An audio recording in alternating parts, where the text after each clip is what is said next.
ঝিনাইদহে তালাবদ্ধ দোকান ঘরে মিলল গৃহবধূর লাশ, স্বামী পলাতক।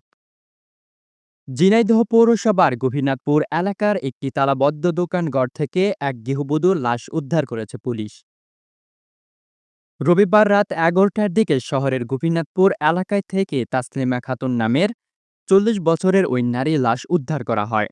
এ ঘটনার পর থেকে পলাতক রয়েছে তার স্বামী লাল মিয়া। পুলিশ ও স্বজনরা জানায়, গোপীনাথপুর গ্রামের কাঠমিস্ত্রি লাল মিয়া ঝিনাইদহ চুয়াডাঙ্গা মহাসড়কের পাশে একটি দোকান ঘরে ফার্নিচার তৈরি করেন। রবিবার সকালে লাল মিয়া দোকানে এলে বাড়ি থেকে তার স্ত্রী তাসলিমা দোকানে আসে। বিকেলে তার ছেলে বাড়ি এসে বাবা মায়ের খোঁজ না পেয়ে আশেপাশে খোঁজাখুঁজি শুরু করে। পরে গতকাল রাত ৮:৩০টার দিকে দোকান ঘরের ভিতর তাসলিমা লাশ দেখতে পেয়ে পুলিশকে খবর দেয়। পরে পুলিশ এসে তার লাশ উদ্ধার করে ময়নাতদন্তের জন্য সদর হাসপাতালে মর্গে পাঠায়। এ ঘটনার পর থেকে পলাতক রয়েছে স্বামী লাল মিয়া। পারিবারিক কলহের জেরে এ হত্যা বলে প্রাথমিকভাবে ধারণা করছে পুলিশ।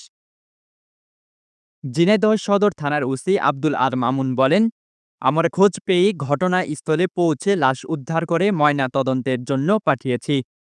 ঘটনার প্রাথমিক ধারণা করা হচ্ছে পারিবারিক কলহের জেরে তাকে হত্যা করা হতে পারে। তার স্বামী লাল মিয়াকে মুঠোফোনেও পাওয়া যায়নি এবং ঘটনার পরও সে আত্মগোপনে চলে গেছে। এ ঘটনায় মামলা প্রক্রিয়াধীন।